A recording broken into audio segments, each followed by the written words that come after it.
Hey you guys, so I just got to the open house. I had to figure out how to get in here, and now I'm here to check it out. Can't wear my shoes.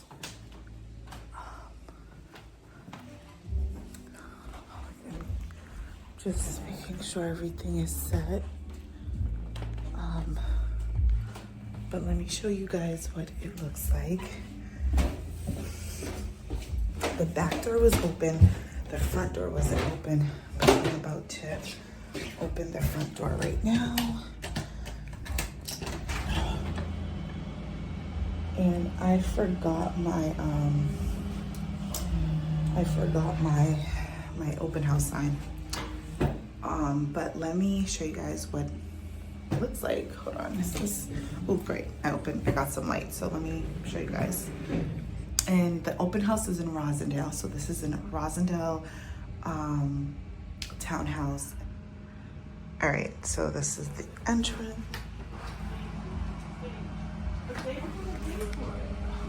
Morning. Okay, so Kayla just got here, so I just want to show you guys what it looks like. They have like an office space, very nice. This is the living room. This is a room, so cute. Dining room. Another room, so cute. This is the kitchen, you guys. And laundry. But yeah, so this is the bathroom.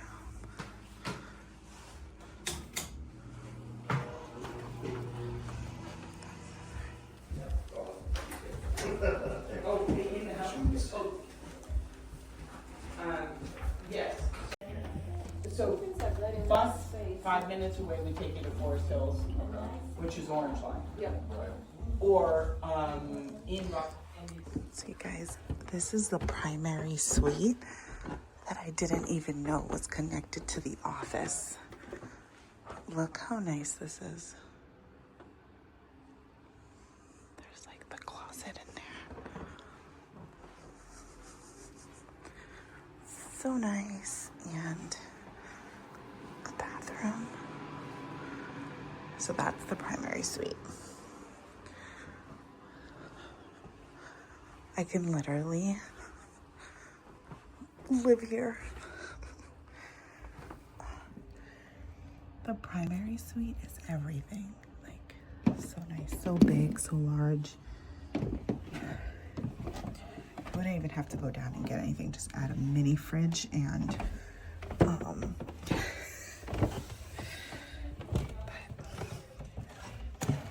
I continue attending the buyers that are interested.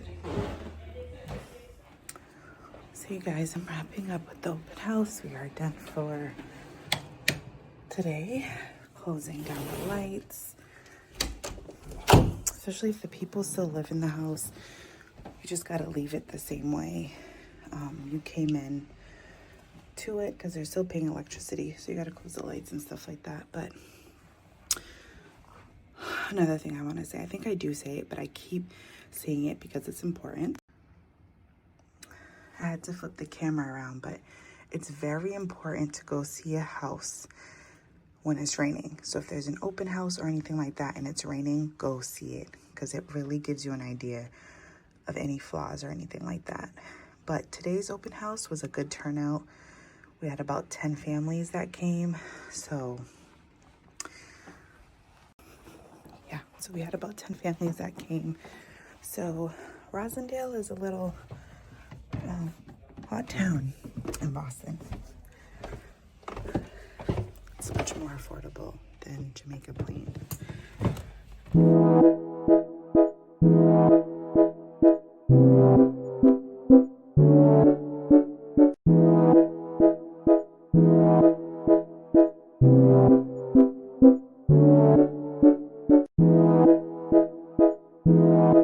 the short sale process, and I'm going to run through it quickly.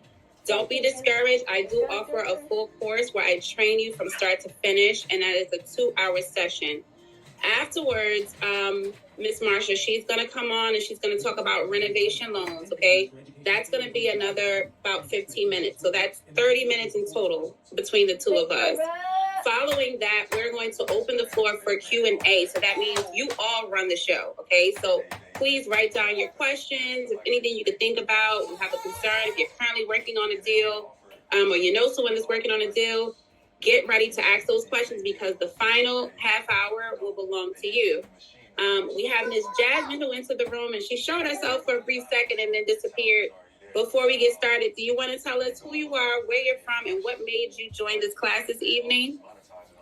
Hi, I showed for a minute. I wanted to say hi to everyone. I'm home now, so I'm excited. I don't want to interrupt. I'm going to take all the notes I can, so I like what the young lady said a little while ago. To imitate the queen or something. I like that. So I'm not going to interrupt. I'm just going to listen and take notes. No problem. And last, Virginia Garcon, do you want to say who you are, where you're from, and what made you join the class before we begin? Hey everyone, I'm here in Jersey in Essex County, so I just wanted to join and learn more about short sales. That's been a place that I really wanted to just focus my business on. So I was like, let me get with the ladies and figure out what they're doing. All right, fair enough. Okay, so let's jump right into it. All right, so short sale masterclass, informative session we're going to have. The objective is to help you understand the fundamentals of short sales and their implications in the real estate market, learn the key benefits of short sales for both buyers and homeowners, identify common pitfalls in short sales to avoid costly mistakes, and explore strategies for fixing and flipping properties effectively. So please forgive me if I'm moving too quickly. I want to make sure that we get all this information out to you and respect your time, as we only have an hour to get this done.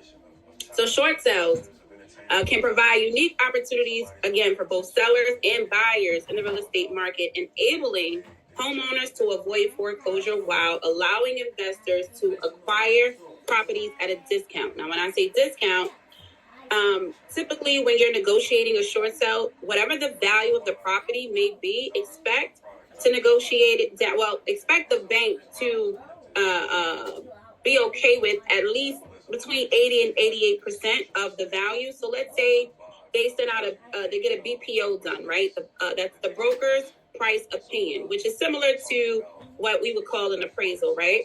Let's say they say the value of the property is $100,000. What you want to do is try to negotiate it down to 80%. Most likely they'll approve. They'll go up to 88, right? So instead of you having to buy it at 100,000, you may be able to get that property at 88,000 with a short sale, okay? So that is why a lot of investors go after short sales, because they know chances are they could potentially get it at a discount. The only reason why it would not be a discount typically would have to deal with, any liens against the property that will pile up that they have to cover the cost for. So if you have that mortgage that you're negotiating down from the 100,000 to the 80,000, let's say, how could that 80,000 shoot up to 100 or maybe even 150 if there's a second mortgage, if there's any liens like sewer, tax liens, etc., that could drive that price up, right? And usually investors, they would probably walk away depending on the numbers. But yes, it is true. You can get a short sale, could be considered a discount. So to the mortgage, all right, less than what is owed to the mortgage. But also, it's not just about the mortgage, because I could get a deal and let's say it's a traditional sale. We list the property for $500,000 and the payoff is, let's say, $480,000. Now with the $500,000, of course I can pay the $480,000, but there's only $20,000 remaining. And maybe the seller's closing cost exceeds the $20,000. Maybe it's $30,000, right? With the tax transfer fee, realtor fees, etc. So at that point, we would even classify that as a short sale, right? So a short sale doesn't always mean that someone is facing foreclosure. It is just what it is. It's saying that I'm sorry, I'm letting someone in. It's just saying that the bank is going to receive less, because now I need to go to the bank and tell them, hey, listen, I know the payoff is $480. We receive an offer for $500,000. However, the closing cost is about $30,000. That's a $10,000 difference. Would you be willing, instead of the payoff, although it reads $480, would you be willing to receive less, $470 instead of the $480? So that way we can cover all the expenses, all the fees associated with this real estate transaction. And then the bank would have to accept that, okay? So when you think short sale is not always that, the property is in the homeowner is facing foreclosure or a discount, because that scenario I just gave you would fall under the category as a short sale, because again, the bank is taking a short, all right, less than what is owed to the mortgage. It requires the lender's approval to forgive the remaining balance after the sale, meaning they cannot go after the seller after the deal is done for the difference. And usually the attorney will draft a letter to protect the seller, so that way, they avoid any legal action being taken against them, or, liens or whatever the case may be. Typically pursued by homeowners facing financial hardship, okay? So if you're a millionaire and you're just like, oh, one property isn't performing well, I have a multifamily out here in East Orange that isn't doing well, let's just do a short sale, but you're well off. You have a lot of money in the bank. There's no real struggle. It's just one property isn't performing as well as the others. Chances are it may not get approved, especially if it's under the same LLC as the other assets that you currently have. And if your client does not have a hardship, then what case do we really have, right? You would just have to. Okay, you guys, so today is done. I got the kids done with my short sale meeting. Got the kids ready for bed. Well, one of them, she's sleeping, but you can see the lights are turned off and everything like that. Me and hubby, we're about to watch House of David, the last episode, but this is how the night is. But you guys, again, I just wanted to say thank you for watching, for supporting. Please like, share, subscribe. I just really appreciate the support. But see you guys on the next one. Bye.